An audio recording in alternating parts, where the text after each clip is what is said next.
সাহিত্যের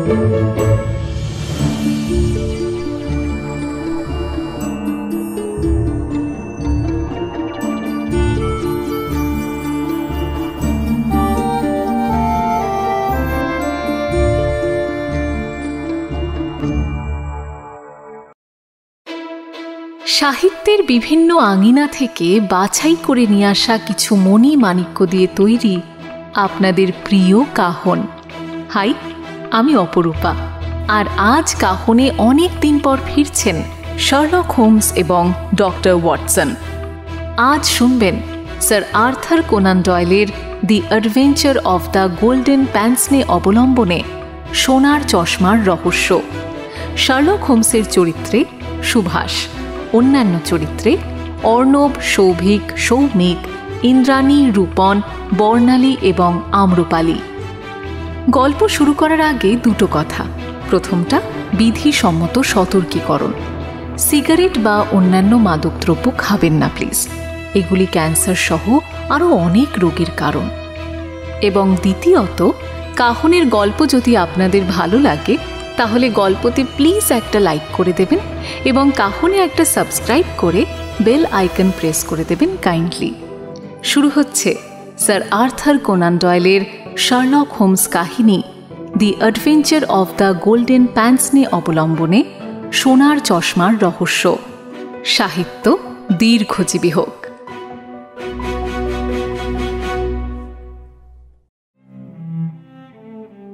1894 সালে আমি আর শার্লক যেসব তদন্তে একসাথে কাজ করেছি তার বিবরণ লেখা পাণ্ডুলিপির 3টে মোটা মোটা খণ্ডের দিকে যখন তাকাই, তখন যে সমস্ত কেস নিজ গুণেই আকর্ষণীয় এবং একই সাথে যার মধ্যে দিয়ে আমার বন্ধুর বিশেষ ক্ষমতা দুর্দান্তভাবে প্রকাশ পেয়েছে, সেগুলিকে বেছে নেওয়া সত্যিই আমার পক্ষে খুব শক্ত হয়ে ওঠে।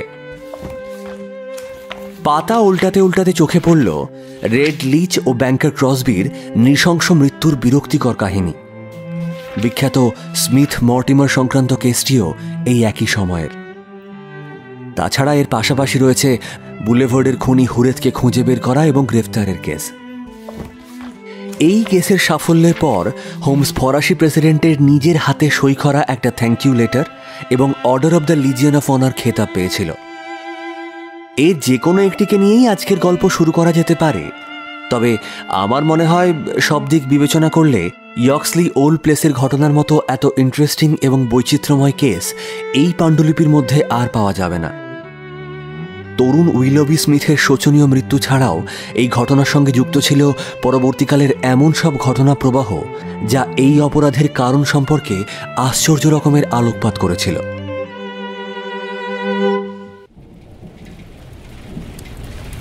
নভেম্বর মাসের শেষের দিক, প্রচণ্ড ঝড়ের তাণ্ডব শুরু হয়েছে বিকেল থেকেই।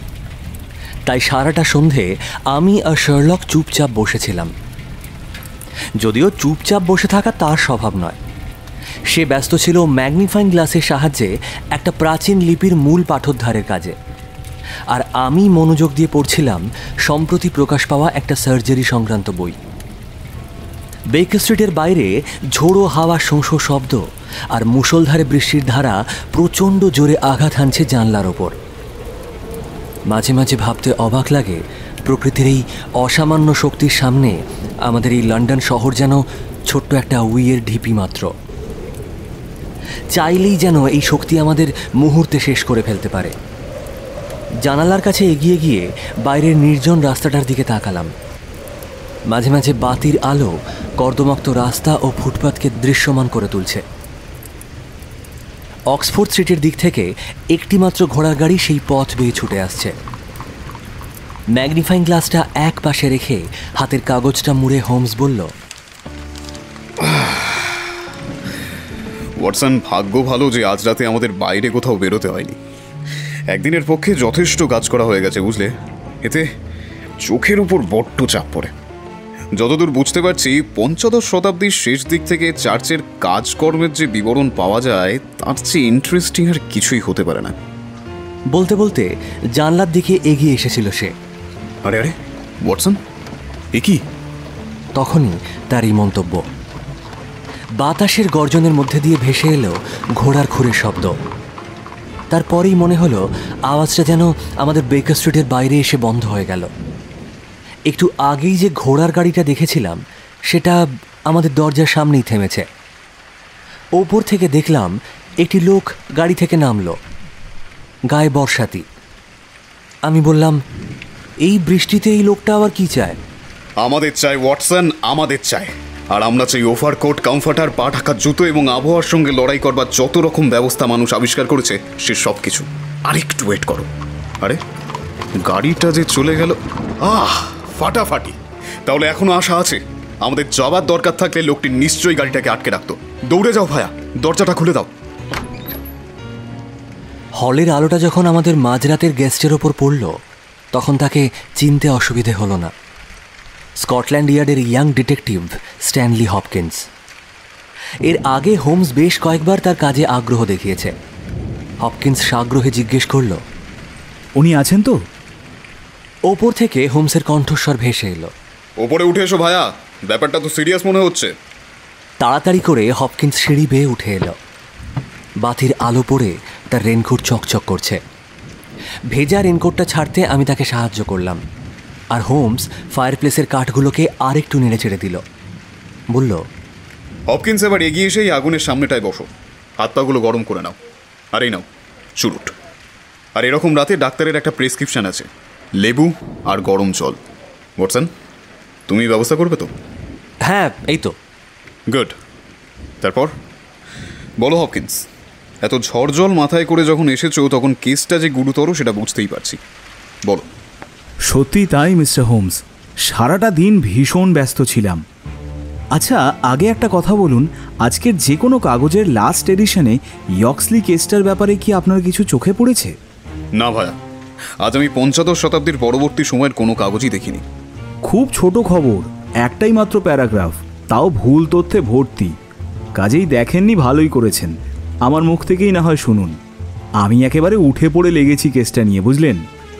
ঘটনাটা ঘটেছে ক্যান্টে, চ্যাথাম থেকে 7 মাইল দূরে, আর স্টেশন থেকে ওই মাইল 3 হবে। টেলিগ্রামটা পাই 3:15 দিকে। ইয়ক্সলি ওল্ড প্লেসে পৌঁছই 5টায়। ভালো করে তদন্ত করি, তারপর শেষ ট্রেন ধরে ফিরে আসি চেরিং ক্রস স্টেশনে, আর সেখান থেকে গাড়ি নিয়ে সোজা এখানে। তার মানে কেসটার সম্পর্কে এখনো পরিষ্কার কোনো ধারণা করতে পারোনি, তাই তো? ধারণা? ধুর মশাই, তার ধারণা, অর্থ, মাথামুন্ডু কিছুই বুঝতে পারিনি। যতদূর বুঝতে পেরেছি ব্যাপারটা ভীষণ জট পাকানো, বুঝলেন। এরকম কেস আগে কখনো হাতে আসেনি আমার। অথচ শুরুতে মনে হয়েছিল কেসটা এতই সহজ যে এখানে ভুল হতেই পারে না। কিন্তু এখন অপরাধের কোনো রকম মোটিভও খুঁজে পাচ্ছি না। ভাবতে পারছেন মিস্টার হোমস, একটা লোক মারা গেছে বা খুন হয়েছে, এটা তো জলের মতো পরিষ্কার। কিন্তু কেউ তার কোনো ক্ষতি কেন করবে তার কারণটাই কিছুতেই বোঝা যাচ্ছে না। হোমস চুরুট ধরিয়ে চেয়ারে হেলান দিল। ব্যাপারটা একটু খুলে বলো তো, শুনি। হ্যাঁ শুনুন, ঘটনাগুলি মোটামুটি খুবই পরিষ্কার। এখন শুধু সেগুলোর অর্থ জানতে চাই। আমি যতটুকু বুঝেছি গল্পটা এই রকম। কয়েক বছর আগে একজন বয়স্ক ভদ্রলোক ইয়ক্সলি ওল্ড প্লেস নামে গ্রামের এই বড় বাড়িটা কেনে। বাড়ি কেনার সময় তার নাম তিনি বলেন প্রফেসর কোরাম। লোকটি পঙ্গু, অর্ধেক সময় বিছানাতেই কাটান, আর বাকি সময়টা হয় লাঠিতে ভর দিয়ে বাড়ির চারপাশে ঘুরে বেড়ান, আর না হলে বাথ চেয়ারে বসে বাগানে হাওয়া খান। বাগানের মালি তার চেয়ারটা ঠেলে নিয়ে বেড়ায়। প্রতিবেশীরা সবাই ভদ্রলোককে বেশ পছন্দ করে, তার বাড়িতে আসা যাওয়াও রয়েছে। আর তাছাড়া ওই অঞ্চলের প্রফেসর কোরাম বেশ পণ্ডিত লোক বলেই সুপরিচিত। মাত্র 2 জনকে নিয়ে তার সংসার। মিসেস মার্কার নামে একজন বয়স্ক হাউসকিপার আর একজন পরিচারিকা, নাম সুজ্যান টার্লটন। যবে থেকে উনি এখানে এসেছেন এই 2 জন ভদ্রমহিলা তার সাথেই রয়েছেন, আর ওদের দেখে বেশ ভালো মানুষ বলেই মনে হয়। প্রফেসর কিছু একটা পাণ্ডিত্যপূর্ণ বই লিখেছেন, আর সেজন্য বছরখানেক আগে তার একজন সেক্রেটারির প্রয়োজন হয়। প্রথমে যে 2 জন চাকরিতে বহাল হয় তাদের কাজ ভালো লাগেনি প্রফেসরের, তাই খুব বেশি দিন চাকরিতে টিকতে পারেনি তারা। কিন্তু 3য় জন আসার পর তার মনে হয় ওর কাজের জন্য এর থেকে উপযুক্ত কেউই হতে পারে না। ইউনিভার্সিটি থেকে পাশ করে বেরিয়েই প্রফেসর কোরামের কাজে যোগ দেন এই তৃতীয় জন, অর্থাৎ মিস্টার উইলোবি স্মিথ। বয়স বেশ কম, তরুণ যাকে বলে। তার কাজ ছিল সারা সকাল প্রফেসরের ডিকটেশন লিখে নেওয়া, আর সন্ধ্যাবেলাটা কাটত পরের দিনের কাজের জন্য প্রয়োজনীয় বইপত্র ও লেখালেখি খুঁজে। একটা ব্যাপার খুব ইন্টারেস্টিং, ছোটবেলায় আপিংহামে থাকাকালীন অথবা কেমব্রিজে পড়াকালীন এই উইলোবি স্মিথ কোনো ঝামেলায় কখনো জড়ায়নি। ওর বিরুদ্ধে কেউ কখনো কোনো অভিযোগ পর্যন্ত করেনি। আমি তার সার্টিফিকেট, কাগজপত্র ইত্যাদি সব ঘেঁটে দেখলাম। প্রথম থেকেই সে ছিল ভদ্র, শান্ত, পরিশ্রমী। তার মধ্যে এতটুকু খুঁত আপনি খুঁজে পাবেন না মিস্টার হোমস। অথচ ভাগ্যের পরিহাস দেখুন, এত ভালো একটি ছেলে আজ সকালে প্রফেসরের পড়ার ঘরে যেভাবে মারা গেছে, সেটাকে নৃশংস একটা খুন ছাড়া আর কিচ্ছু বলা যেতে পারে না। জানলার বাইরে বাতাসের গর্জন সমানেই চলেছে। হোমস ও আমি আগুনের কাছে আরও এগিয়ে গিয়ে বসলাম, আর তরুণ ইন্সপেক্টর হপকিন্স ধীরে ধীরে পয়েন্ট ধরে ধরে তার অত্যাশ্চর্য কাহিনী আমাদের শোনাতে লাগলো। সারা ইংল্যান্ড খুঁজে বেড়ালেও ইয়ক্সলি ওল্ড প্লেসের মতো এরকম একটা আত্মকেন্দ্রিক এবং বাইরের প্রভাবমুক্ত বাড়ি আপনি পাবেন বলে আমার মনে হয় না। মাঝে মাঝে একটা গোটা সপ্তাহ এরকম যায় যে বাড়ির কেউ হয়তো বাগানের গেটের বাইরেই পা দিল না। প্রফেসর তার নিজের কাজেই ডুবে থাকেন, আর কোনো দিকেই তার লক্ষ্য নেই। আর মিস্টার স্মিথও এই অঞ্চলের কাউকেই সেভাবে চেনেন না, কাজেই তার জীবনযাত্রাও প্রফেসরের মতোই। মহিলা দুজনেরও বাইরের জগতের প্রতি কোনো আগ্রহ নেই। মালি মার্টিমার প্রফেসরের বার্থ চেয়ারটা টেনে নিয়ে বেড়ায়। সে একজন রিটায়ার্ড সৈনিক, বয়স হয়েছে, বাড়ি ক্রিমিমায়, চমৎকার মানুষ। সে বাড়ির মধ্যে থাকে না, বাগানের একদম শেষ প্রান্তে একটা 3 রুম কটেজ তার জন্য বরাদ্দ। ইয়ক্সলি ওল্ড প্লেসের ত্রিসীমানার মধ্যে শুধুমাত্র এই কয়েকজন মানুষকেই আপনি পাবেন। ও হ্যাঁ, আরেকটা কথা, বাগানের গেট থেকে ওই ধরুন 100 গজ মতন দূরে রয়েছে লন্ডন থেকে চ্যাথাম যাওয়ার মেন রোড। গেটে একটাই মাত্র খিল রয়েছে, কাজেই চাইলে যে কেউই ভেতরে ঢুকতে পারে। বেশ, তারপর? হ্যাঁ, এবার সুজান চার্লটনের সাক্ষ্যের কথা আপনাদের বলছি, কারণ একমাত্র এই ভদ্রমহিলার বয়ান শুনেই আমার মনে হয়েছে উনি এই কেসের ঘটনাবলীর ব্যাপারে পজিটিভ কিছু সূত্র দিতে পেরেছেন। সময়টা মোটামুটি ওই বেলা 11টা থেকে 12টার মধ্যে হবে। ওই সময় সে দোতলার সামনের দিককার শোবার ঘরের পর্দা টাঙাচ্ছিল। প্রফেসর কোরাম তখন বিছানায় শুয়ে, কারণ ওয়েদার খারাপ হলে তিনি দুপুরের আগে খুব একটা বিছানা ছেড়ে ওঠেন না। আর হাউসকিপার মহিলাটি বাড়ির পিছন দিকে কিছু কাজে ব্যস্ত ছিল। উইলোবি স্মিথ ছেলেটি তার শোবার ঘরেই ছিল, সেটাকেই সে বসবার ঘর হিসেবে ব্যবহার করে। কিন্তু পরিচারিকাটি মানে সুজান ছেলেটির পায়ের শব্দ শুনে বুঝতে পারে যে ঠিক সেই মুহূর্তে সে করিডোর পেরিয়ে ঠিক তার নিচের স্টাডি রুমে নেমে গেল। হ্যাঁ, নিজের চোখে সে দেখেনি বটে, কিন্তু তার বক্তব্য অনুযায়ী স্মিথের দ্রুত ও দৃঢ় পায়ের শব্দ সে চেনে। স্টাডি রুম থেকে দরজা বন্ধ করার শব্দ সে শোনেনি, কিন্তু মিনিট খানেক পরেই নিচের সেই ঘরেই একটা ভয়ঙ্কর চিৎকার শোনা যায়। চিৎকারটা এতই জোরালো ও কর্কশ এবং এতই নাকি অদ্ভুত ও অস্বাভাবিক যে সেটা কোনো পুরুষের চিৎকার না মহিলার তা নিশ্চিত করে সে বলতে পারছে না। পর মুহূর্তেই বেশ জোরে কিছু একটা পড়ার শব্দ শোনা যায়, আর তারপরেই সব চুপচাপ। সুজান কিছুক্ষণ পাথরের মতো দাঁড়িয়ে থাকে, তারপরেই সাহস ফিরে পেয়ে সিঁড়ি দিয়ে ছুটে নেমে যায়। আচ্ছা, তখন কিন্তু স্টাডি রুমের দরজা বন্ধ ছিল। সেই গিয়ে খুলল, সে দেখে ভেতরে স্মিথ মেঝে পড়ে আছে। প্রথমে সে কোনো আঘাতের চিহ্ন দেখতে পায়নি, কিন্তু তাকে ধরে তুলতে গিয়েই দেখে গলার নিচ থেকে রক্ত পড়ছে। তার গলার ক্ষতটা ছোট হলেও বেশ গভীর। ক্যারোটির ধমনীটা কেটে একেবারে দুফালা হয়ে গেছে। যে অস্ত্র দিয়ে আঘাতটা করা হয়েছিল সেটা তার পাশেই কার্পেটের ওপর পড়েছিল। আগেকার দিনে লেখার টেবিলে গালা দিয়ে সিল করা কাজে যেরকম ছোট ছুরি ব্যবহার করা হতো, এটা সেরকম একটা হাতির দাঁতের হাতল, শক্ত ফলা। প্রফেসরের নিজের ডেস্কেই ছুরিটা ছিল। সুজান প্রথমে ভেবেছিল যে স্মিথ মারাই গেছে, কিন্তু কপালে জলের ছিটে দিতেই এক মুহূর্তের জন্য সে চোখ মেলে তাকিয়েছিল। এর পরের ব্যাপারটা খুব গুরুত্বপূর্ণ মিস্টার হোমস, কারণ এরপর মিস্টার স্মিথ নাকি খুব অস্পষ্ট স্বরে 3টে কথা বলেছিল। প্রফেসর সেই মেয়েটাই। সুজান বলছে সে স্পষ্ট শুনেছে যে স্মিথ ঠিক এই কথাগুলোই বলেছিল। আরও কিছু বলবার আপ্রাণ চেষ্টা সে করছিল, ডান হাতটাও শূন্যে ওপরে তুলেছিল, কিন্তু তারপরেই সে মারা যায়।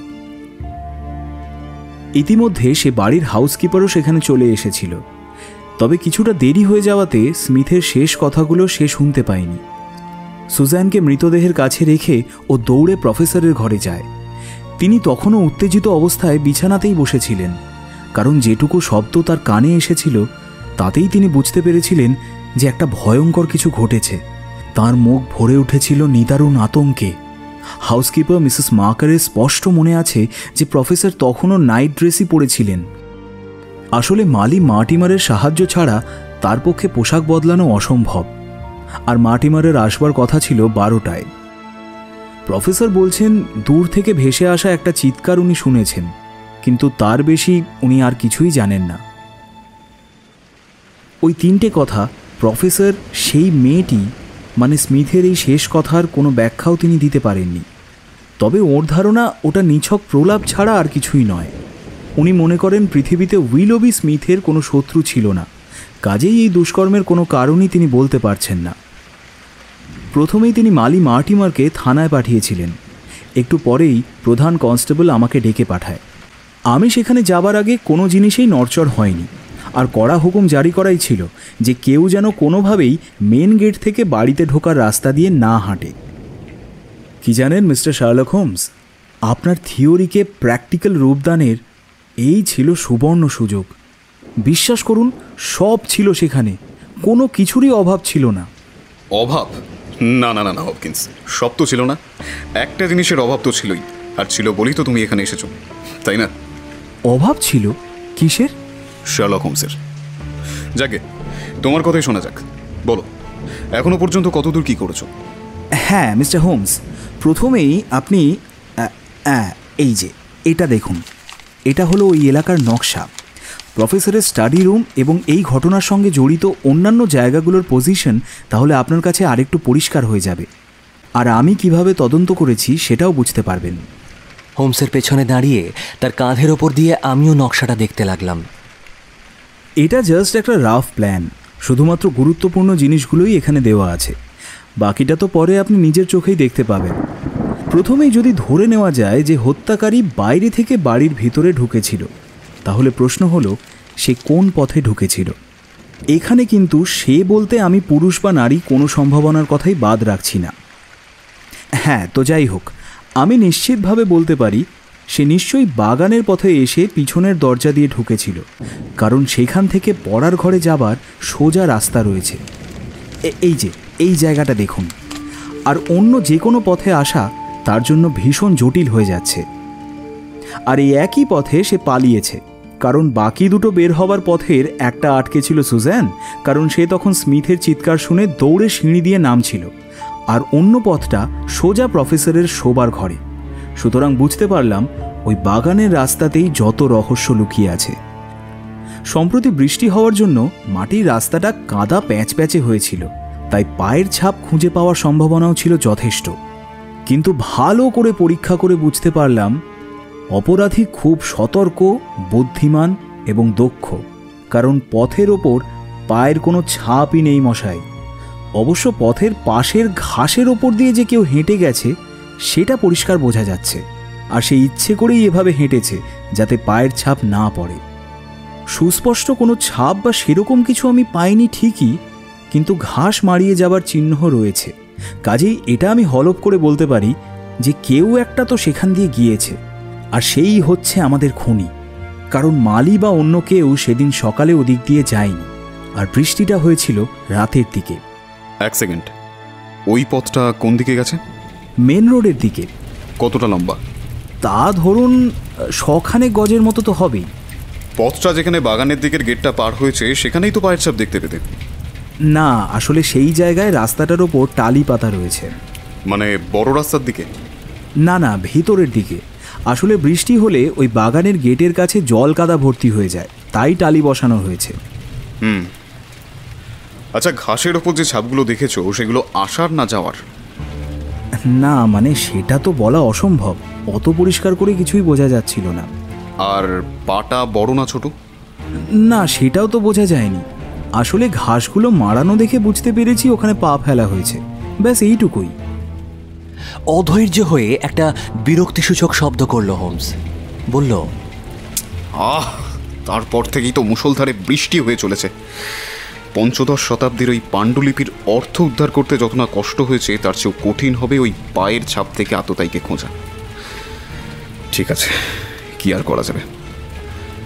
আচ্ছা হকিন্স, তুমি যে কিছুই করতে পারোনি এ ব্যাপারে নিশ্চিত হওয়ার পর তুমি কি করলে? মিস্টার হোমস, আমার কিন্তু মনে হচ্ছে যে অনেক কিছুই আমি করতে পেরেছি। যেমন ধরুন, আমি এটা জেনেছি যে কেউ একজন বাইরে থেকে খুব সাবধানে সবার অলক্ষ্যে বাড়িতে ঢুকেছিল। এরপর করিডোরটা পরীক্ষা করে দেখলাম, সেখানে নারকেল দড়ির মাদুর পাতা থাকায় কোনো পায়ের ছাপ পড়েনি। তখন স্টাডি রুমে ঢুকলাম। ঘরে আসবাবপত্র খুবই সামান্য। একটা বড় লেখার টেবিল রয়েছে, যেটা সবার আগে চোখে পড়ে। টেবিলের সঙ্গে আটকানো একটা দেরাজ রয়েছে, সেখানে আবার দুটো ড্রয়ার। ড্রয়ারগুলো বোধহয় সবসময় খোলাই থাকে, মানে চাবি থাকে না কোনো। শুনলাম ওতে দামি জিনিস কিছু রাখা হয় না। হ্যাঁ, বেশ কিছু দরকারি কাগজপত্র দেরাজে ছিল, কিন্তু তাতেও কেউ হাত দেয়নি। প্রফেসরও বলছেন যে কিছুই খোয়া যায়নি, কাজেই কোনো রকম ডাকাতি যে হয়নি সেটাও নিশ্চিত। বলে যাও। হ্যাঁ, এবার আসি ছেলেটির মৃতদেহের প্রসঙ্গে। মৃতদেহটা ছিল দেরাজের কাছে, ঠিক সেটার বাঁ দিকে, আর আঘাতের চিহ্নটা ছিল গলার ডান দিকে, পিছন থেকে সামনে। কাজেই এটাকে কোনোভাবেই আত্মহত্যা বলা যাবে না, যদি না সে ছুরিটার ওপর পড়ে গিয়ে থাকে। হ্যাঁ ঠিক, এই কথাটা আমারও মনে হয়েছিল জানেন, কিন্তু ছুরিটা পাওয়া গিয়েছিল মৃতদেহ থেকে কয়েক ফুট দূরে, তাই সেটা মনে হয় না সম্ভব। তারপর অবশ্য ছেলেটি মারা যাওয়ার আগে যে কথাগুলো বলেছিল সেটা আমাকে ভাবাচ্ছে। ও হ্যাঁ, সবচেয়ে গুরুত্বপূর্ণ প্রমাণ হলো এই জিনিসটা, এই দেখুন। স্ট্যানলি হপকিন্স তার পকেট থেকে একটা ছোট্ট কাগজের প্যাকেট বের করল। সেটা খোলা হতে দেখা গেল তার ভেতরে একটা সোনার চশমা। তার কোণ থেকে কালো সিল্কের ফিতের দুটো ছেঁড়া প্রান্ত ঝুলছে। এটা মারা যাবার সময় স্মিথের হাতের মুঠোতে ধরা ছিল। আমি বললাম, ও বাবা, এই যে দেখছি একটা সোনার চশমা। হ্যাঁ ডক্টর ওয়াটসন, কিন্তু ওই ছোকরার চোখে যে কোনো গণ্ডগোল ছিল তা শুনিনি। চশমা যে সে পরতো না এ কথা বাড়ির সবাই জানিয়েছে।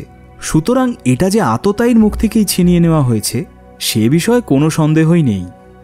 শার্লক চশমাটা হাতে নিয়ে অত্যন্ত মনোযোগ সহকারে দেখতে লাগল।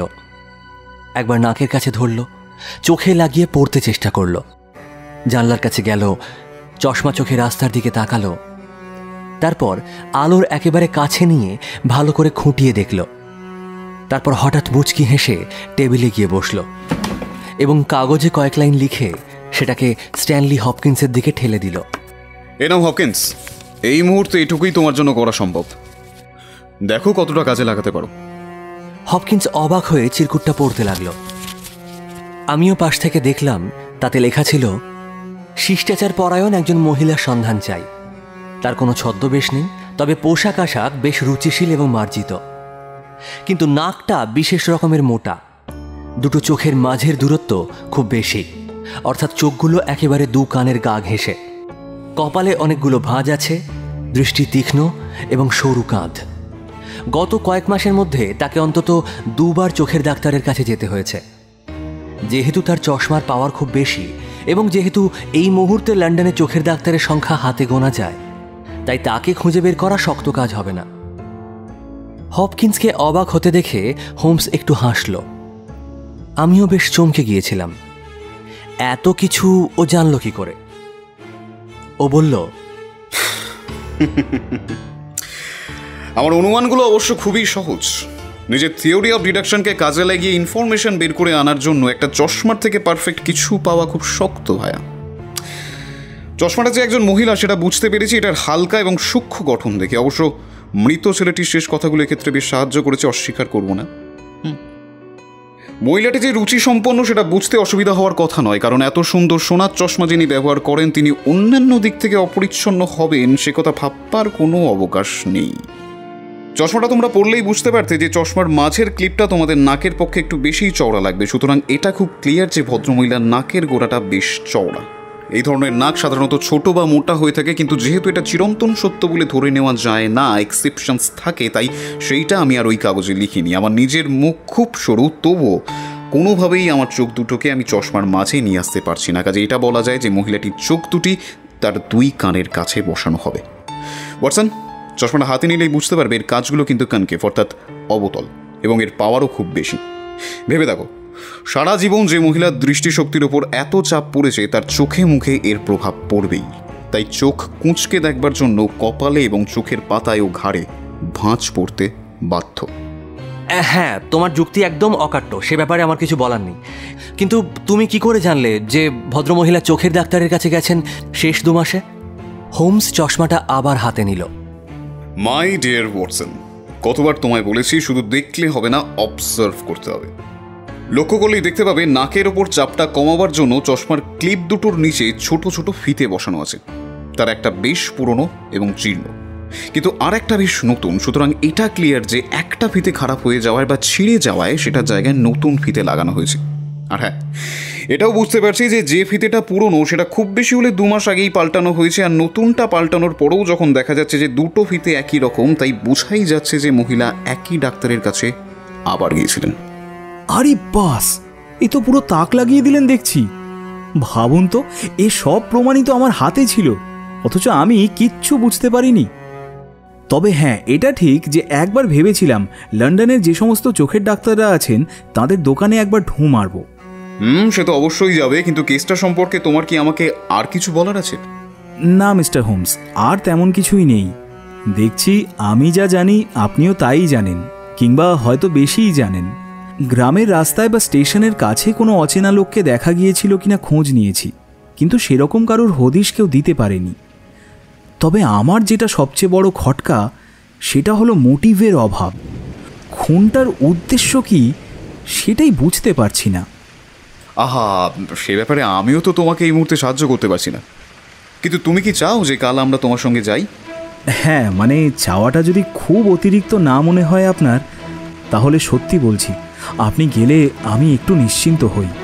কাল সকাল 6টায় চেরিং ক্রস স্টেশন থেকে চ্যাথাম যাওয়ার একটা ট্রেন আছে, সেটা যদি ধরতে পারি তাহলে ধরুন ওই 8টা থেকে 9টার মধ্যে আমরা ইয়ক্সলি ওল্ড প্লেসে পৌঁছে যাব। গুড, তাহলে আমরা ওই ট্রেনেই যাবো না হয়? তোমার এই কেসের বেশ কিছু পয়েন্ট আমার কিন্তু খুব ইন্টারেস্টিং লাগছে, এটাই কাজ করতে পারলে আমার নিজেরই ভালো লাগবে। এখন তো প্রায় 1টা বাজে, কিছুক্ষণ তাহলে ঘুমিয়ে নেওয়া যাক, কি বলো ওয়াটসন?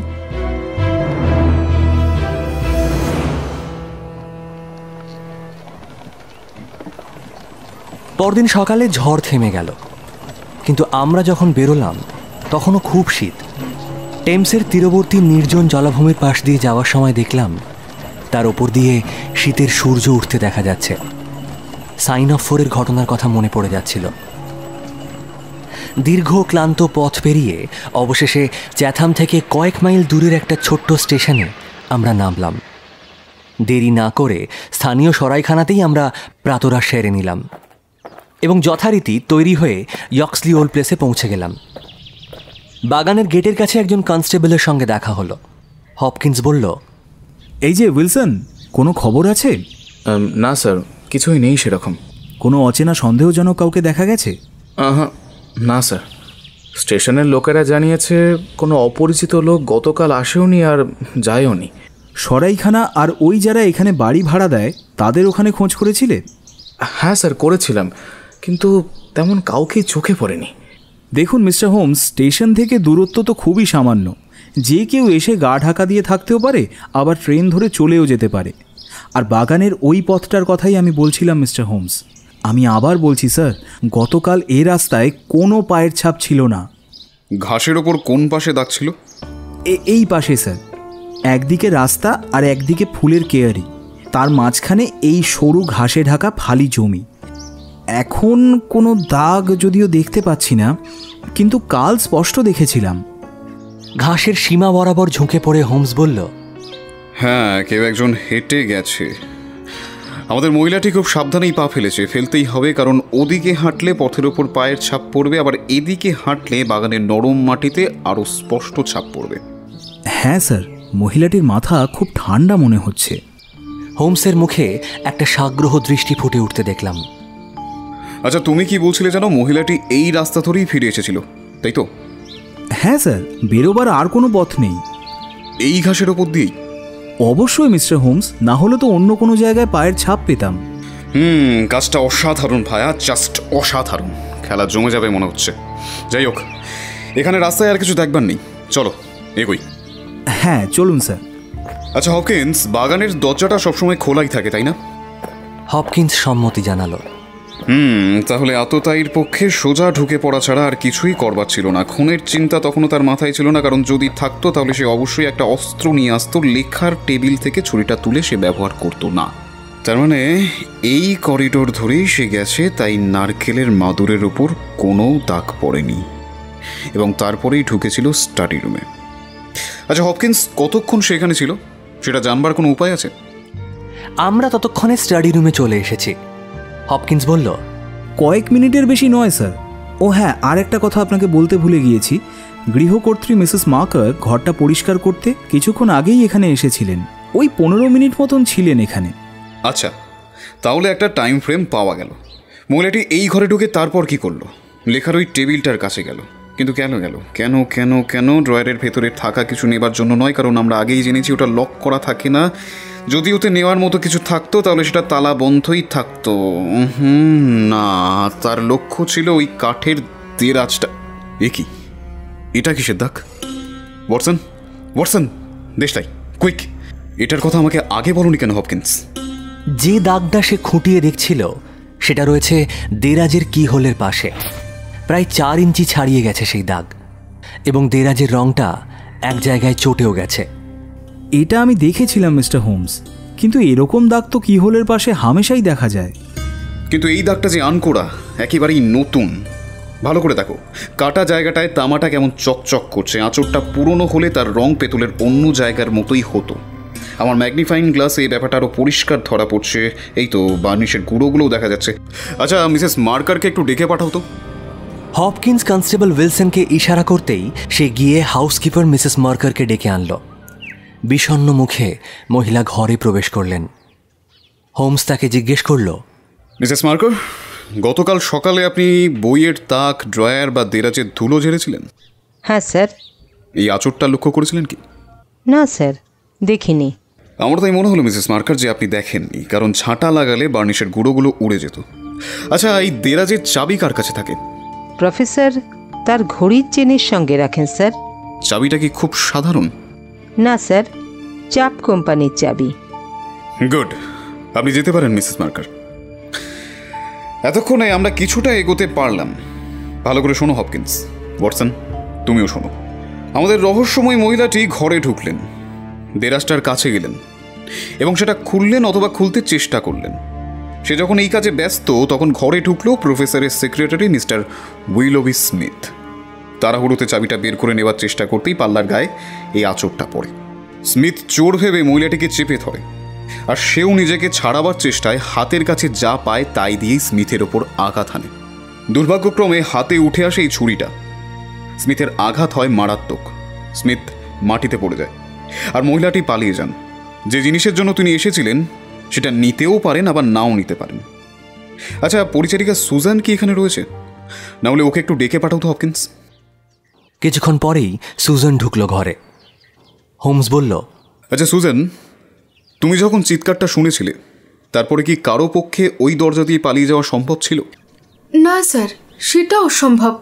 সিঁড়ি দিয়ে নিচে নামবার আগেই আমি তাকে করিডোরে দেখতে পেতাম। তাছাড়া এই দরজাটা তো খোলাই হয়নি, আমি নিশ্চয়ই তার আওয়াজ শুনতে পেতাম। যাক, একটা ব্যাপারে অন্তত নিশ্চিত হওয়া গেল যে ভদ্রমহিলা যে পথে এসেছিলেন সেই পথেই পালিয়েছেন। আচ্ছা, এই সেকেন্ড প্যাসেজটা বোধহয় প্রফেসরের ঘরে গেছে, তাই না? এটা দিয়ে বেরোবার কোনো পথ আছে কি? না স্যার। বেশ, চলো ওয়াটসন, আমরা এবার একটু প্রফেসরের সাথে আলাপ করে আসি। আরে বাস হপকিন্স, এটা তো খুব গুরুত্বপূর্ণ একটা পয়েন্ট। এটাও তো তুমি আমাকে বলোনি ভাইয়া। কি স্যার? প্রফেসরের করিডোরেও তো নারকেলের মাদুর পাতা।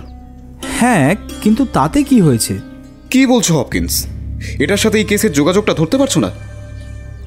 ঠিক আছে, আমিও তাহলে জোর দিচ্ছি না, হয়তো আমারই ভুল। তবুও আমার মনে হচ্ছে ব্যাপারটা বেশ ইন্টারেস্টিং। যাই হোক, এসো প্রফেসরের সাথে আমার আলাপটা করিয়ে দাও। আমরা করিডর দিয়ে এগিয়ে চললাম। যে প্যাসেজটা বাগানের দিকে গেছে এটাও তার মতোই লম্বা। করিডরের একদম শেষ প্রান্তে কয়েকটা সিঁড়ি দিয়ে উঠেই একটা ঘর রয়েছে। হপকিন্স দরজায় টোকা দিল, আর তারপরেই আমরা ঢুকলাম প্রফেসরের শোবার ঘরে। ঘরটা বেশ বড়, অসংখ্য বইতে ঠাসা, তাকগুলো ভরে যাওয়ার জন্য ঘরের কোণে কোণে বইয়ের স্তূপ করা। আলমারির নিচেও চারিদিকে বইয়ের পর বই।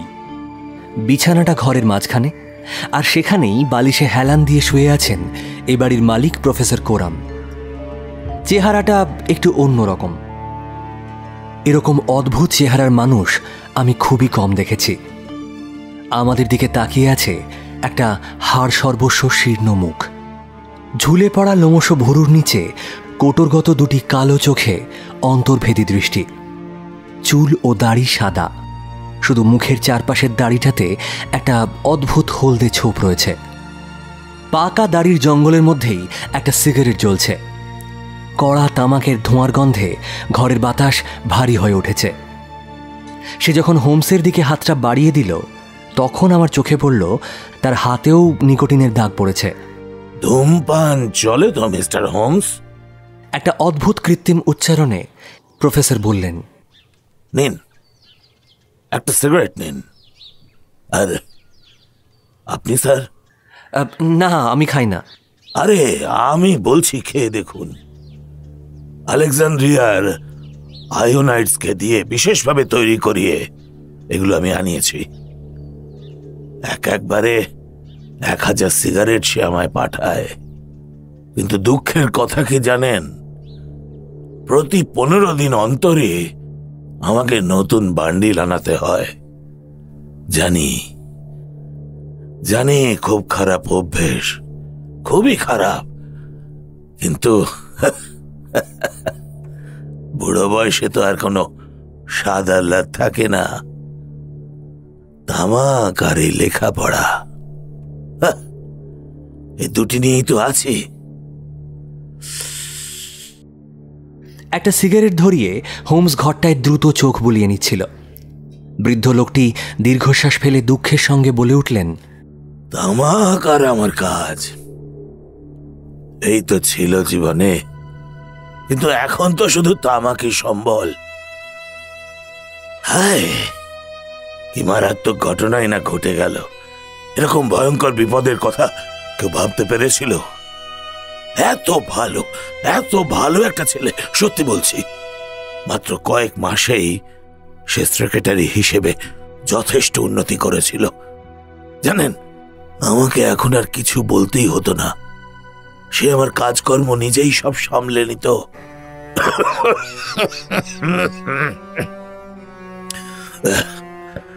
আচ্ছা, বাই দ্য ওয়ে, এ বিষয়ে আপনার কি মত মিস্টার হোমস? এখনো কোনো সিদ্ধান্তে পৌঁছায়নি প্রফেসর। পৌঁছাননি? আমার কাছে তো সবটাই অন্ধকার। আপনি যদি আলো দেখাতে পারেন তো সত্যি আপনার কাছে ঋণী হয়ে থাকব। আমার মতো একটা অসহায় বইয়ের পোকা পঙ্গু লোকের জন্য এটা যে কত বড় ক্ষতি তা আপনাকে বলে বোঝাতে পারবো না। চিন্তা করবার ক্ষমতাও যেন হারিয়ে ফেলেছি। কিন্তু আপনি তো আর 5টা মানুষের মতো নন। আপনার বাস্তব বুদ্ধি আমাদের থেকে অনেকটাই বেশি। এই ধরনের ঘটনার মধ্যেই তো আপনাকে থাকতে হয়। ডিটেকটিভ হপকিন্স এই কেসে আপনার সাহায্য নিচ্ছেন দেখে আমি সত্যি খুব খুশি হয়েছি। বৃদ্ধ প্রফেসর যখন কথা বলে যাচ্ছিল, হোমস তখন ঘরের একটা দিকে পায়চারি করছিল। লক্ষ্য করলাম অস্বাভাবিক দ্রুত গতিতে সে সিগারেটে টান দিচ্ছে। বুঝলাম গৃহস্বামীর মতো তাজা আলেকজান্দ্রিয়া সিগারেট তারও পছন্দ হয়েছে। বৃদ্ধ বলতে লাগলো, মিস্টার হোমস, এ আঘাত আমাকে একেবারে পথে বসিয়ে দিয়েছে। ওই দেখুন দেখুন, আমার জীবনের শ্রেষ্ঠ কাজ ওই ওই ওই ওই সাইড টেবিলের ওপরে কাগজগুলো রাখা আছে। সিরিয়া আর মিশরের মঠগুলিতে যেসব দলিলপত্র পাওয়া গেছে, এগুলি তারই বিশ্লেষণাত্মক রচনা।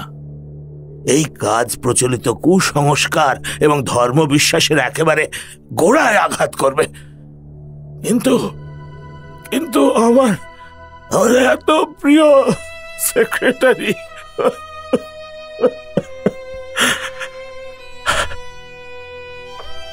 এত প্রিয় সেক্রেটারিটা চলে গেল।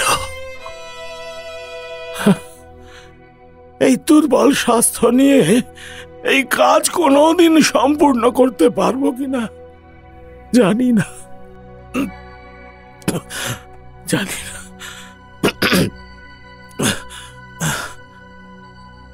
আরে মিস্টার হোমস, আপনি দেখছি আমার থেকেও দ্রুত ধূমপান করেন। হ্যাঁ, হোমস হাসল। বাক্স থেকে আরও একটা সিগারেট তুলে নিল। এটা তার চতুর্থ সিগারেট। সিগারেটটা ধরিয়ে নিয়ে সে বলল, এই বিষয়ে আমি একজন এক্সপার্ট বলতে পারেন। আপনার এই আলেকজান্দ্রিয়া সিগারেটটা ঠিক কতটা উচ্চমানের সেটাই একটু পরীক্ষা করে দেখে নিচ্ছি। আচ্ছা প্রফেসর কোরাম, আমি শুনেছি ঘটনার সময় আপনি বিছানাতেই ছিলেন, তাই এই বিষয়ে আপনি তেমন কিছু জানেন না। অতএব লম্বা জেরা করে আপনাকে বিরক্ত করব না, শুধু একটাই প্রশ্ন করব। প্রফেসর, সেই মেয়েটাই এই শেষ কথাগুলির সাহায্যে আপনার সেক্রেটারি ঠিক কী বোঝাতে চেয়েছিল বলে আপনি মনে করেন? দেখুন, ওই সুজান এসেছে প্রত্যন্ত এক গ্রাম থেকে। এই ধরনের মেয়েরা যে কি অবিশ্বাস্য রকমের বোকা হয় তা তো আপনি জানেন, বলুন, জানেন তো? আর আমার ধারণা বিকারের ঘরে স্মিথ বেচারা কিছু অর্থহীন এলোমেলো কথা বলেছিল, আর সুজান সেটাকেই তালগোল পাকিয়ে এই অর্থহীন উক্তিতে পরিণত করে ফেলেছে। ও আচ্ছা, তাই এই ট্র্যাজেডিটা সম্পর্কে আপনার নিজের কি কোনো ব্যাখ্যা রয়েছে? দেখুন, আমার মনে হয় এটা কোনো আকস্মিক দুর্ঘটনা। আরে না হলে না, মানে নিজেদের মধ্যে বলেই বলছি আর কি, এটা আত্মহত্যা হলেও হতে পারে। আজকালকার ছেলেদের অনেক গোপন ব্যাপার থাকে, তো হয়তো এমন কোনো হৃদয় গঠিত ব্যাপার যার খবর আমরা কেউই জানতাম না। খুনের থেকে আমার মনে হয় এটা হওয়ার সম্ভাবনাই বেশি, বুঝলেন? কিন্তু ওই সোনার চশমাটা? কি আর বলি বলুন তো, আমি তো নিজেকে এখনো একজন ছাত্রই মনে করি। জীবনের বাস্তবতার কোনো ব্যাখ্যাই আমার জানা নেই। তবু আপনি তো বোঝেন, বলুন, বোঝেন তো, মানুষ ওই প্রেমের স্মারক হিসেবে কত কিছু রেখে দেয়। সে যাই হোক, নিন নিন, আর একটা সিগারেট নিন, নিন। এগুলো খেয়ে কারো ভালো লাগলে আমি বড় আনন্দ পাই। হাত পাখা বলুন বা গ্লাভস কিংবা চশমা, একটা মানুষ যখন তার জীবনটা শেষ করে দেয় তখন সে যে কোনো বস্তু স্মৃতি হিসেবে সঙ্গে নিতে চায়। কেন সেটা কে জানে। আর ছুরিটার কথা বলছেন, হয়তো পড়ে যাওয়ার সময় তার হাত লেগেই ওটা ছিটকে পড়ে গিয়েছিল। হয়তো আপনার মনে হতে পারে কথাগুলি আমি ছেলে মানুষের মতো বলছি, কিন্তু আমাকে যদি জিজ্ঞেস করেন আমি এটাই বলবো, উইলবি স্মিথ ও নিজের হাতেই তার এই দশা ঘটিয়েছে। আমার তো তাই মনে হয়, তাই মনে হয়। মনে হলো এই ব্যাখ্যাটা হোমসের বেশ মনে ধরেছে। তারপরেই সে চিন্তায় ডুবে গিয়ে কিছুক্ষণ ঘরময় পায়চারি করল, আর সিগারেটের পর সিগারেট খেতে লাগলো। অবশেষে বলল, আচ্ছা প্রফেসর কোরাম, ওই দেরাজে ঠিক কি ছিল বলুন তো? কোন দেরাজে? ও ওই দেরাজে দেখুন, ওখানে চোরের কাজ লাগবার মতো কিছুই নেই। পারিবারিক কাগজপত্র, আমার স্ত্রীর কিছু চিঠিপত্র, কি বলছিলাম জানো, আমার স্ত্রীর কিছু চিঠিপত্র, আর আমার সম্মানার্থে প্রদত্ত কিছু ওই ইউনিভার্সিটির ডিপ্লোমা। এই তো এই তো চাবি আছে, আপনি নিজের চোখেই দেখতে পারেন। হোমস চাবিটা নিয়ে এক মুহূর্ত সেটাকে দেখল, তারপর ফিরিয়ে দিল। না, তাতে খুব একটা লাভ হবে বলে মনে হয় না। আমি বরং আপনার বাগানে গিয়ে একটু বসি। জায়গাটা বেশ নিরিবিলি ও শান্ত। সেখানে বসে পুরো ব্যাপারটা আর একবার ভেবে দেখি। আর আত্মহত্যার কথা আপনি যেটা বললেন, সেটা যদি সত্যি হয় তাহলে তার সপক্ষে নিশ্চয়ই কোনো কারণ থাকবে। সেগুলো নিয়ে একটু ভেবে দেখতে হবে। প্রফেসর কোরাম, আপনার ঘাড়ে এসে চেপে বসবার জন্য ক্ষমা চাইছি, তবে কথা দিচ্ছি লাঞ্চ শেষ হওয়ার আগে আপনাকে বিরক্ত করব না। 2টোর সময় আমরা আবার আসবো, আর ইতিমধ্যে কিছু ঘটলে তাও আপনাকে জানাবো।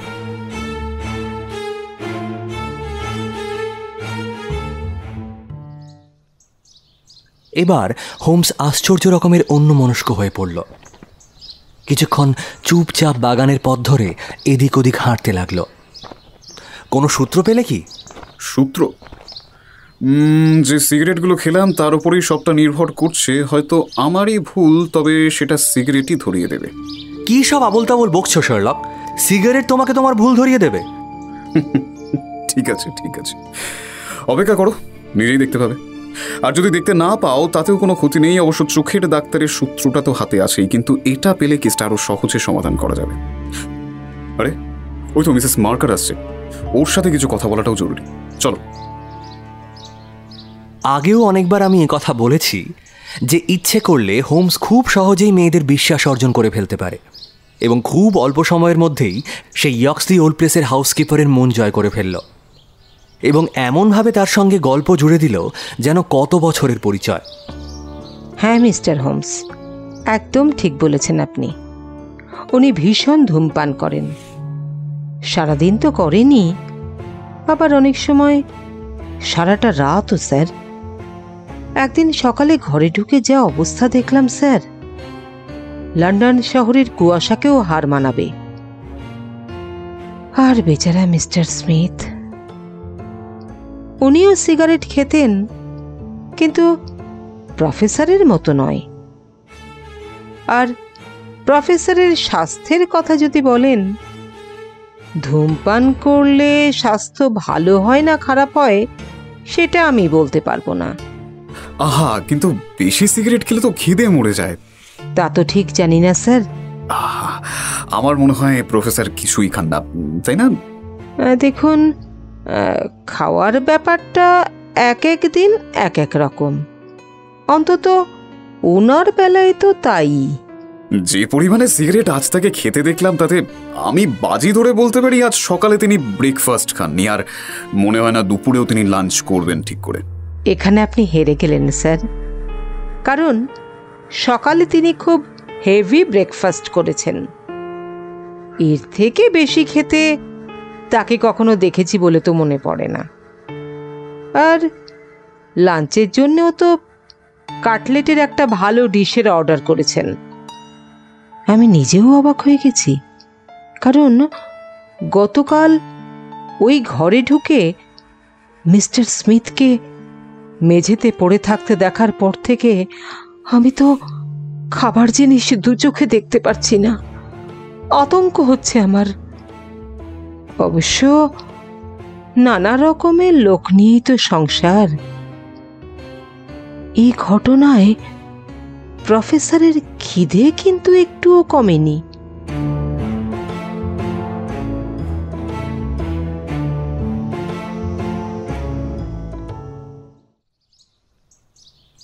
বাগানে ঘুরে ঘুরেই সকালটা কাটিয়ে দিলাম। আগের দিন সকালে কয়েকজন বাচ্চা নাকি চ্যাথাম রোডে একজন অপরিচিত স্ত্রীলোককে দেখেছে। সেই গুজব শুনে স্ট্যানলি হপকিন্স গ্রামের দিকে চলে গেছে তদন্ত করতে। শার্লককে দেখলে মনে হচ্ছে তার সমস্ত উৎসাহ উদ্দীপনা সব তাকে ছেড়ে গেছে, এরকম দায়সারাভাবে কোনো কেস হ্যান্ডেল করতে আমি আগে কখনো ওকে দেখিনি। এমনকি হপকিন্স যখন ফিরে এসে জানালো যে সেই বাচ্চাগুলোর সাথে তার দেখা হয়েছে এবং হোমসের বর্ণনা মতো সোনালি চশমা পরা একজন মহিলাকে তারা সত্যিই দেখেছে, তাতেও হোমসের বিশেষ কোনো ভাবান্তর দেখা গেল না।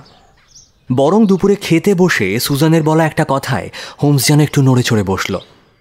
সুজান নিজে থেকেই জানালো, আমার মনে হয় মিস্টার স্মিথ গতকাল সকালে একবার বেড়াতে বেরিয়েছিলেন জানেন, এবং ফেরার আধ ঘন্টা পরে স্টাডি রুমে এই কাণ্ডটা ঘটে।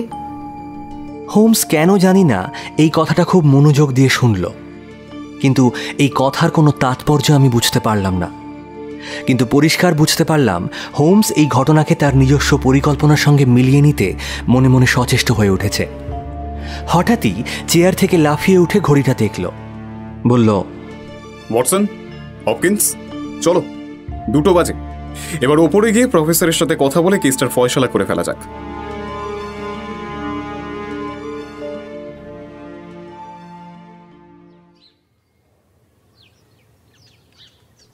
বৃদ্ধ প্রফেসরের খাওয়া সবে শেষ হয়েছে। খালি থালাটা দেখেই তার ভালো খিদের যথেষ্ট প্রমাণ পাওয়া যাচ্ছে। মিসেস মার্কার ঠিকই বলেছিলেন, অনেকটা লাঞ্চ খেয়েছেন উনি।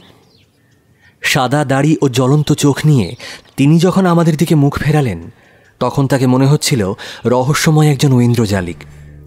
মুখে সেই আলেকজান্দ্রিয়া সিগারেট। সকালের পোশাক পাল্টে ফায়ারপ্লেসের পাশে একটা হুইল চেয়ারে তিনি বসে আছেন। এই যে মিস্টার হোমস, রহস্যের সমাধান কিছু হলো? টেবিলের ওপর রাখা সিগারেটের বড় টিনটা সে শার্লকের দিকে ঠেলে দিল, আর সেই মুহূর্তে শার্লকও হাতটা বাড়িয়ে দিল, আর দুজনের হাতের ধাক্কায় সিগারেটের টিনটা পড়ে গেল মাটিতে। সিগারেটগুলো ছড়িয়ে পড়ল এদিক ওদিক। এর পরের কয়েক মিনিট আমরা সবাই হাঁটু ভেঙে বসে ছড়ানো সিগারেটগুলো কুড়োতে লাগলাম। যখন উঠে বসলাম, দেখলাম শার্লক হোমসের চোখ দুটো চকচক করছে, আর তার গালে দেখা যাচ্ছে রঙের আভা। সে বলল, প্রফেসর কোরাম, আপনার প্রশ্নের উত্তরে বলি, হ্যাঁ, রহস্যের সমাধান আমি করে ফেলেছি। আমি আর হপকিন্স ওর দিকে অবাক হয়ে তাকালাম। বৃদ্ধ প্রফেসরের হাড় সর্বস্ব মুখে কিসের যেন একটা বিদ্রুপ ফুটে উঠল। তিনি বললেন, তাই নাকি? তা কোথায় করলেন সমাধান? ওই বাগানে নাকি? না, এখানে। কে? এখানে? কখন? এই তো এখন। আপনি মজা করছেন কিন্তু মিস্টার শার্লক হোমস। এ কথা বলতে আপনি আমাকে বাধ্য করছেন যে এরকম একটা গুরুতর ব্যাপার নিয়ে এভাবে আপনার মশকরা করা উচিত নয়। প্রফেসর কোরাম, আমার যুক্তি শৃঙ্খলের প্রত্যেকটা পয়েন্ট আমি বারবার পরীক্ষা করেছি, এবং তারপরেই নিশ্চিতভাবেই বলছি যে আমার যুক্তিতে কোনো ভুল নেই। তবে এই ঘটনায় আপনার উদ্দেশ্য কি বা এই অদ্ভুত ব্যাপারে আপনার সঠিক ভূমিকায় কি, তা আমি এখনই বলতে পারছি না। হয়তো আর কিছুক্ষণের মধ্যেই আপনার মুখ থেকেই সেটা শুনতে পাবো। ইতিমধ্যে আপনার সুবিধার জন্যই যা ঘটে গেছে তার বিবরণ আপনার সামনেই রাখছি, যাতে এখনো কোন কোন তথ্য আমার জানা দরকার সেটা আপনি জানাতে পারেন। একটি মহিলা গতকাল আপনার স্টাডি রুমে ঢুকেছিলেন। আপনার দেরাজে রাখা কিছু দলিল হস্তগত করার উদ্দেশ্য নিয়েই তিনি এসেছিলেন। তার কাছে ছিল তার একটা নিজস্ব চাবি। আপনার চাবিটা পরীক্ষা করে দেখবার সুযোগ আমার হয়েছিল। বার্নিশের ওপর আঁচড় পড়বার জন্য চাবিটার গায়ে যেটুকু রং লাগা উচিত ছিল আপনার চাবিতে, আমি তা দেখতে পাইনি। কাজেই আপনি মহিলাটির এই কাজের সহকারী নন, এটুকু আমি বলতে পারি। এবং আমি যতদূর জেনেছি আপনার অজান্তেই সে আপনার জিনিস চুরি করতে এসেছিল। প্রফেসরের ঠোঁট থেকে একটা ধোঁয়ার মেঘ বেরিয়ে এলো। বাহ বাহ বাহ, খুব ইন্টারেস্টিং লাগছে আপনার গল্পগুলো শুনতে, আর খুব শিক্ষামূলকও বলা যায়। তা মিস্টার হোমস, এরকম মহিলার খোঁজ যখন আপনি পেয়েছেন, তখন তিনি কোথায় গেলেন সেটাও নিশ্চয়ই আপনি বলতে পারবেন। হ্যাঁ, সে চেষ্টাই করব। প্রথমত, আপনার সেক্রেটারি মিস্টার স্মিথ তাকে হাতে নাতে ধরে ফেলে, আর সেও পালাবার জন্য তাকে ছুরি মারে। এটাকে অ্যাক্সিডেন্ট ছাড়া অন্য কিছু বলতে আমি রাজি নই, কারণ কাউকে খুন করার উদ্দেশ্য নিয়ে ভদ্রমহিলা এখানে আসেননি। খুনি কখনো নিরস্ত্র অবস্থায় আসে না। কিন্তু মুহূর্তের আকস্মিকতায় ভদ্রমহিলা নিজেই খুন খারাপি দেখে আতঙ্কিত হয়ে পড়েন এবং উন্মাদের মতো ঘটনাস্থল থেকে দৌড়ে চলে যান। দুর্ভাগ্যবশত ধস্তাধস্তিতে সে তার চশমাটা হারিয়ে ফেলে এবং যেহেতু তার চোখের দৃষ্টি অত্যন্ত ক্ষীণ, চশমার পাওয়ার দেখে এটা আমি বুঝেছি, তাই চশমাহীন অবস্থায় সে তখন একেবারেই অসহায়। একটা প্যাসেজ বরাবর সে ছুটতে থাকে এবং তার ধারণা হয় যে এই করিডোর দিয়েই সে এসেছিল, কারণ দুটো দালানেই নারকেলের মাদুর বিছানো ছিল। যখন সে বুঝতে পারল যে সে ভুল পথে এসেছে এবং ফিরে যাওয়ার সমস্ত পথ বন্ধ হয়ে গেছে, তখন অনেক দেরি হয়ে গেছে। এই অবস্থায় সে কি করবে? ফিরে তো যেতে পারবে না, যেখানে আছে সেখানেও থাকা চলে না, তাই এগিয়েই চলল। কয়েকটা সিঁড়ি বেয়ে উঠে ধাক্কা দিয়ে দরজা খুলেই দেখল সে আপনার ঘরে ঢুকে পড়েছে। গল্পটা সাজিয়েছেন ভালোই মিস্টার হোমস, কিন্তু এই গল্পের সবচেয়ে বড় ত্রুটি কি জানেন? আমি সারাদিনই আমার ঘরেই ছিলাম, সারাদিন ঘর থেকে কোথাও বেরোয়নি। তাও আমি জানি প্রফেসর কোরাম। আপনি কি বলতে চান? আমি বিছানায় শুয়েছিলাম, অথচ একজন মহিলা আমার ঘরে ঢুকলো, আর আমি তা জানতেও পারলাম না। বাহ বাহ বাহ। সে কথা আমি বলিনি প্রফেসর, আপনি জানতেন। আপনি তার সঙ্গে কথা বলেছেন, আপনি তাকে চিনতেও পেরেছেন এবং আপনি তাকে পালাতে সাহায্য করেছেন।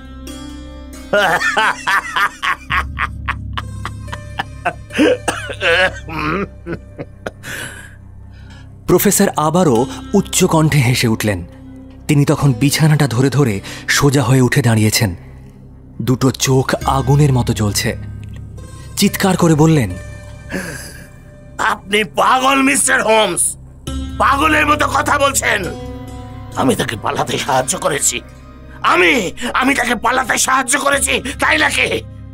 এত কিছু যখন জানেন, বলুন বলুন দেখি, বলুন সে এখন কোথায় আছে? বলুন বলুন। ওই তো ওখানে আছে। ঘরের কোণে রাখা উঁচু বুককেসটা দেখিয়ে হোমস বলল। দেখলাম বৃদ্ধ লোকটি রাগে হতাশায় দুহাত শূন্যে ছুঁড়ল। তার বিকৃত মুখটা ভীষণভাবে কুঁচকে গেল। তারপরেই দীর্ঘশ্বাস ফেলে তিনি কোনো রকমে বসে পড়লেন বিছানায়। ঠিক সেই মুহূর্তে হোমস যে বুককেসটা দেখিয়েছিল সেটা আওয়াজ করে ঘুরে গেল, আর তার পেছনে দেখা গেল একটা গোপন কুঠুরি, আর সেই কুঠুরি থেকে বেরিয়ে এলেন একজন ভদ্রমহিলা।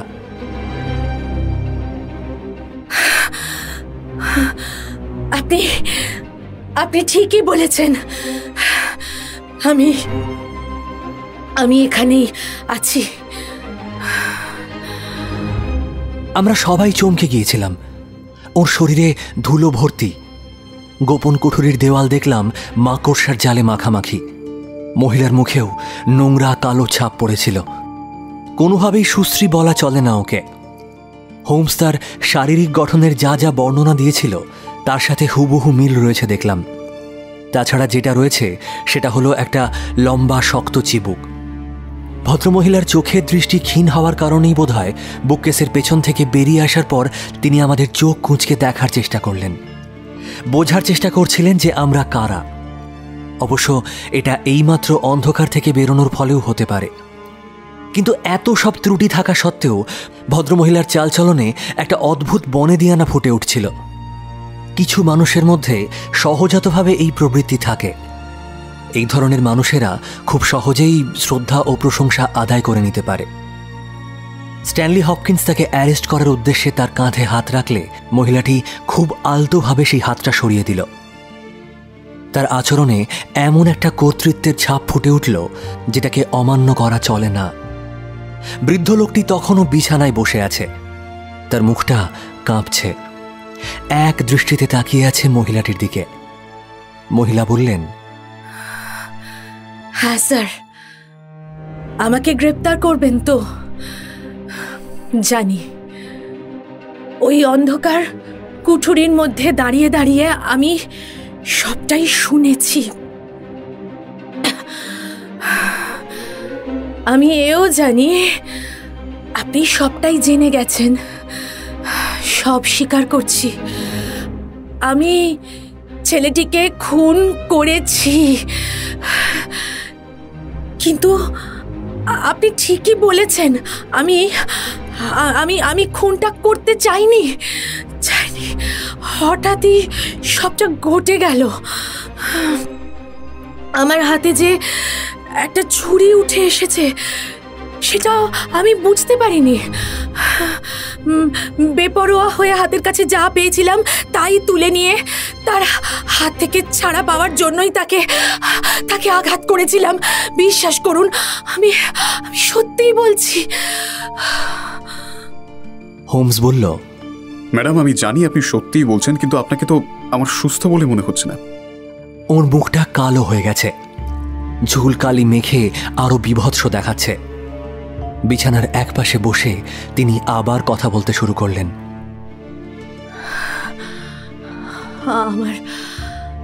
আমার হাতে সময় খুব অল্প, তবু সব কথাই আমি আপনাদের জানিয়ে যাব। আমি এই লোকটির স্ত্রী। উনি ইংরেজ নন, রাশিয়ান। তবে ওর পরিচয় আমি আপনাদের বলবো না। বৃদ্ধ প্রফেসর এবার নড়ে চড়ে উঠলেন, দীর্ঘশ্বাস ফেলে বললেন, ঈশ্বর তোমার মঙ্গল করুন,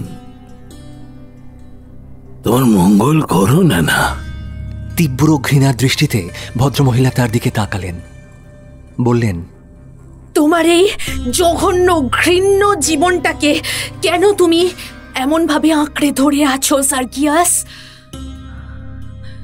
জীবনে তো আজ পর্যন্ত কারুর ভালো করলে না, একটার পর একটা মানুষের শুধু ক্ষতি করে গেছো, এমনকি তোমার নিজেরও। যাই হোক, তবু ভগবান তোমার জন্য যেটুকু সময় বাকি রেখেছেন সেটা আমি কোনোভাবেই কেড়ে নিতে চাই না। এই অভিশপ্ত বাড়িতে ঢোকার পর থেকে অনেক কষ্ট সহ্য করেছি, আর পারছি না। এবার আমাকে সব কথা বলতে হবে, নইলে আর সময় পাবো না। আপনাদের তো বললাম যে আমি এই মানুষটার স্ত্রী। 20 বছর বয়সে বোকামি করে ওকে আমি বিয়ে করি। ওর বয়স তখন 50। সেটা রাশিয়ার একটি শহরের ঘটনা। একটি বিশ্ববিদ্যালয়ে আমরা, না, তার নাম আমি বলবো না। ঈশ্বর তোমার ভালো করবে না। আমরা ছিলাম সংস্কারপন্থী, বিপ্লবী, নিহিলিস্ট যাকে বলে, বুঝলেন? উনি, আমি এবং আরো অনেকে ছিলেন। তারপর একবার গোলমাল বেঁধে গেল। একজন পুলিশ অফিসার খুন হলো, অনেককে গ্রেপ্তার করা হলো। সাক্ষী সাবুদের দরকার হলো, আর নিজের জীবন বাঁচাতে এবং মোটা পুরস্কারের লোভে আমার স্বামী নিজের স্ত্রী ও সঙ্গীদের প্রতি বিশ্বাসঘাতকতা করল। হ্যাঁ, ওর স্বীকারোক্তির জন্যই আমাদের সবাইকে গ্রেপ্তার করা হলো। কারুর ফাঁসি হলো, বাকিদের পাঠানো হলো সাইবেরিয়ায়। আমি ছিলাম দ্বিতীয় দলে, যদিও আমার যাবজ্জীবন শাস্তি হয়নি। অসৎ উপায়ে অর্জিত টাকা নিয়ে আমার স্বামী, আপনাদের এই প্রফেসর কোরাম, ইংল্যান্ডে চলে এলো এবং সেই থেকে এইভাবে গোপনে বসবাস করতে লাগলো। কারণ ও ভালোভাবেই জানতো যে দলের লোকরা একবার যদি ওর খোঁজ পায় তাহলে উচিত শাস্তি পেতে ওর 1 সপ্তাহও লাগবে না। প্রফেসর নিজের কাঁপা কাঁপা হাত বাড়িয়ে একটা সিগারেট তুলে নিল, বলল, এখন আমি তোমার হাতের মুঠোয় না। বাবা, তুমি তো আমাকে ভালোবাসতে বলো। নিজের ভালোবাসার মানুষের এত ক্ষতি কি তুমি করতে পারবে? বলো, পারবে? চুপ করো। আপনারা শুনুন, ও যে কত জঘন্য শয়তান সে কথা তো আমি এখনো আপনাদের বলিনি। আমাদের দলের কমরেডদের মধ্যে একজন ছিল যে আমার সবথেকে ভালো বন্ধু, মহৎ নিঃস্বার্থ প্রেমিক যাকে বলে, সে ছিল তাই। এর একটা বৈশিষ্ট্যও আপনি আমার স্বামীর মধ্যে পাবেন না। জানেন, সেই ছেলেটি ছিল অহিংসার পূজারী। জুলুমবাজি, রাহাজানি এই সব কিছুকে সে ঘৃণা করত। বিশ্বাস করুন অপরাধী ছিলাম আমরা প্রত্যেকে, যদি এটাকে অপরাধ বলেন, কিন্তু কিন্তু সে অপরাধী ছিল না। আমাকে এই পথ থেকে ফেরানোর জন্য সে আমাকে চিঠি লিখত। সেই চিঠিগুলোই হয়তো বাঁচাতে পারত ওকে। আর একটা জিনিস ওকে বাঁচাতে পারত, সেটা হলো আমার ডায়েরি। তার প্রতি আমার আবেগ, আমার মনোভাব, তার চিন্তা ভাবনা, মতাদর্শ সব কিছু আমি লিখে রাখতাম ওই ডায়েরিতে। কিন্তু এই ডায়েরি আর চিঠির বান্ডিল দুটোই আমার স্বামী খুঁজে পেয়ে যায়। তারপর সেগুলো লুকিয়ে ফেলে আর আপ্রাণ চেষ্টা করে সেই ছেলেটির জীবন শেষ করে দিতে। কিন্তু ও তা পারল না। যদিও প্রাণে বেঁচেও লাভ হলো না অ্যালেক্সের। অপরাধী হিসেবে তাকে পাঠানো হলো সাইবেরিয়ায়। সেখানে এই কনকনে ঠান্ডায় সে এখনো কাজ করে চলেছে একটা নুনের খনিতে। ভাবো একবার, শয়তান তুমি একটা, যার নখের যোগ্য তুমি কোনোদিন হতে পারবে না, যার নাম উচ্চারণ করার যোগ্যতাটুকু তোমার নেই, সেখানে সে এখনো এক কৃতদাসের মতো দিন কাটাচ্ছে। আর তোমাকে হাতের মুঠোর মধ্যে পেয়েও আমি ছেড়ে দেব? সিগারেটের ধোঁয়া ছাড়তে ছাড়তে বৃদ্ধ বললেন, তুমি তো চিরকালই খুব বড় মনের মানুষ ছিলে না? মহিলাটি উঠে দাঁড়িয়েও যন্ত্রণায় একটা অদ্ভুত চিৎকার করে আবার বসে পড়লেন। বললেন, না, শেষ আমায় করতেই হবে, সব বলতে হবে আমাকে।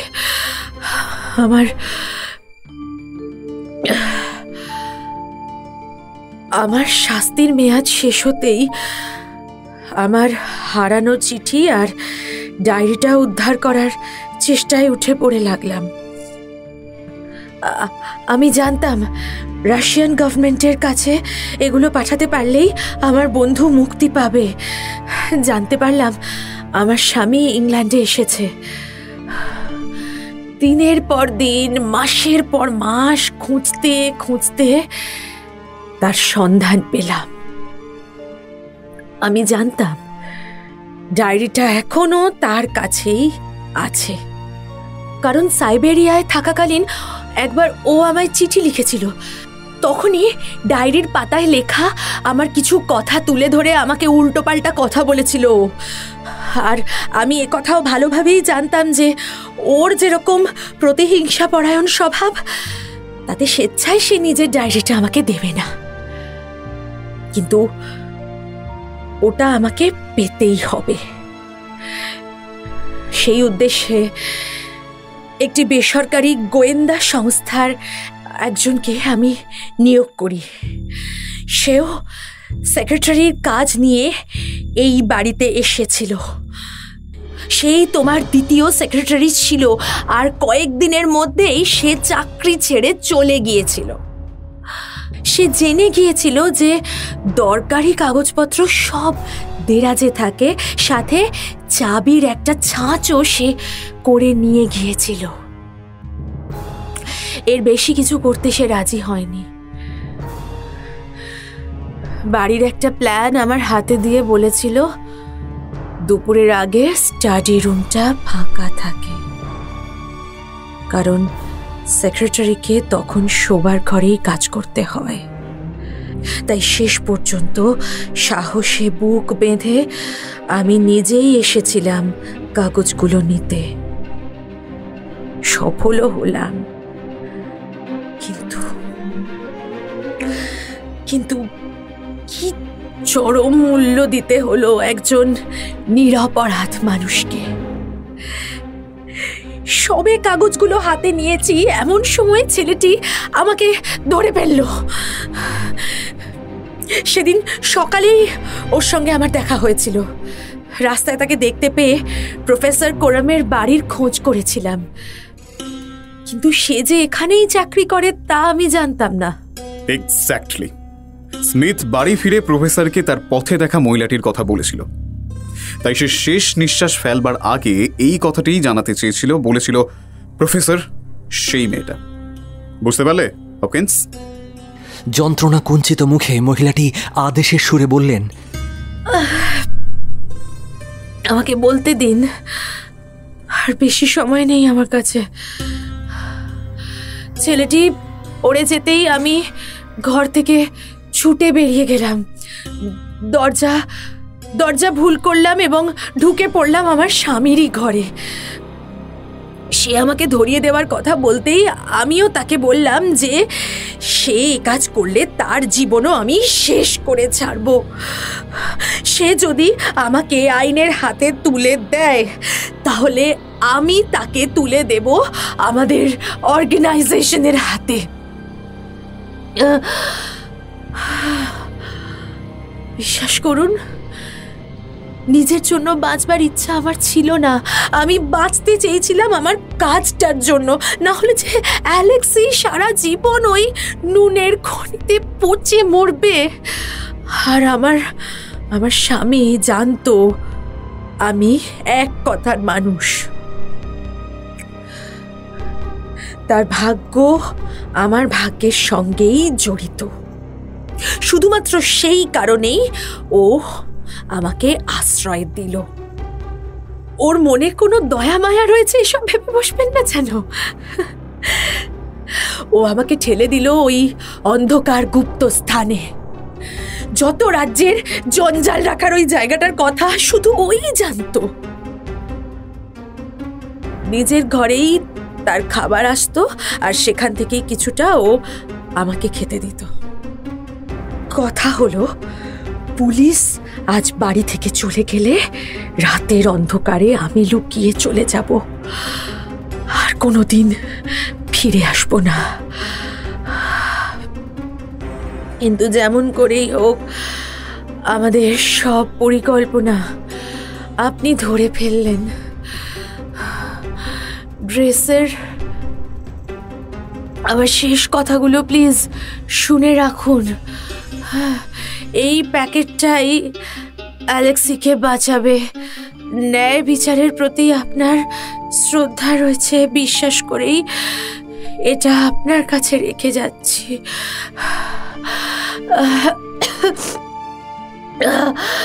এটা ধরুন, এটাকে রুশ দূতাবাসে পাঠিয়ে দেবেন। আমার কর্তব্য এবার শেষ।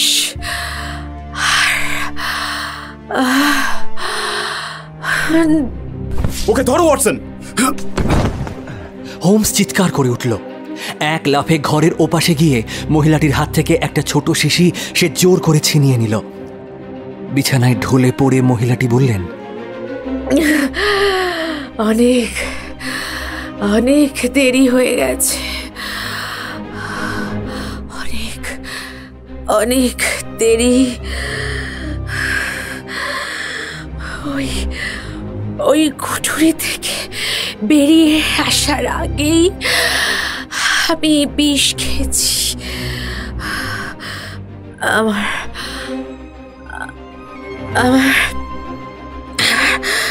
মাথা ঘুরছে।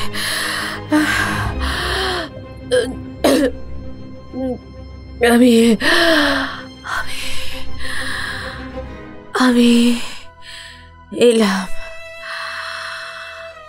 ওই প্যাকেটটার কথা মনে রাখবেন স্যার।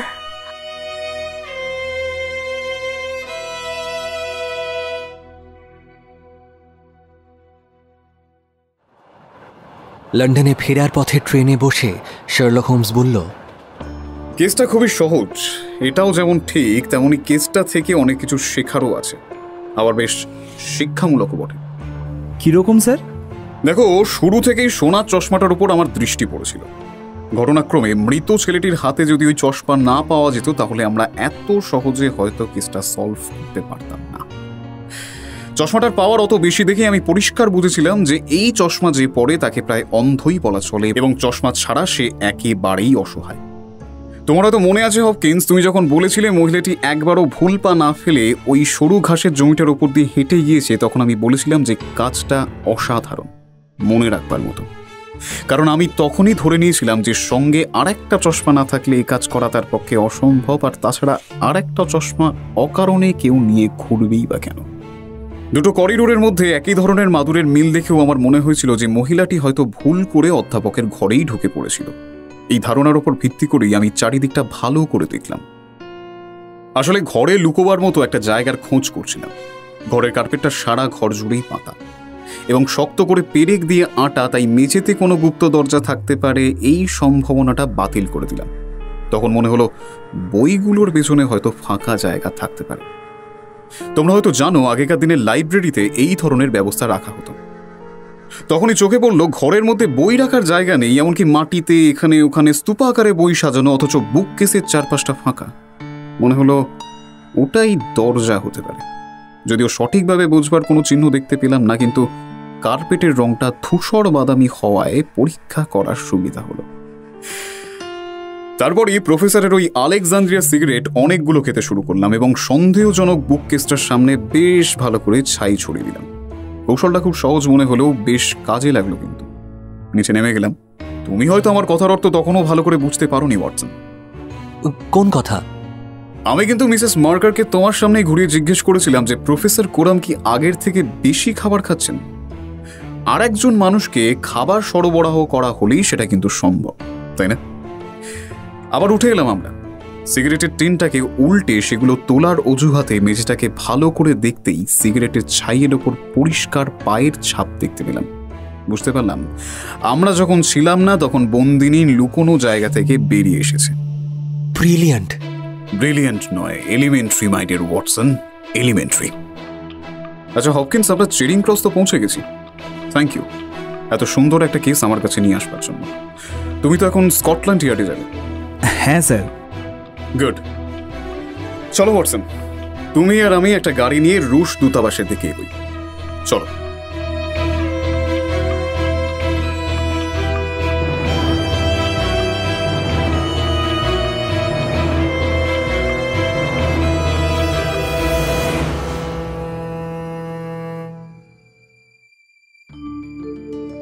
আজ কাহনে শুনলেন স্যার আর্থার কোনান ডয়েলের শার্লক হোমস কাহিনী the adventure of the golden pince-nez অবলম্বনে সোনার চশমার রহস্য।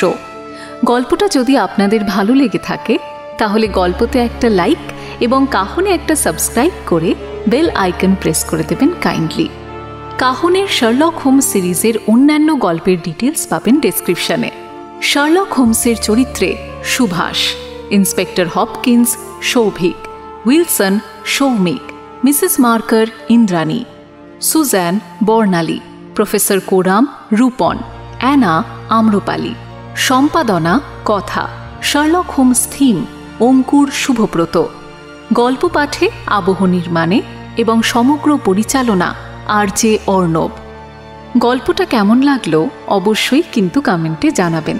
আগামী সপ্তাহে আরও একটি দুর্দান্ত গল্প নিয়ে ফিরবে কাহন। সাহিত্য দীর্ঘজীবী হোক।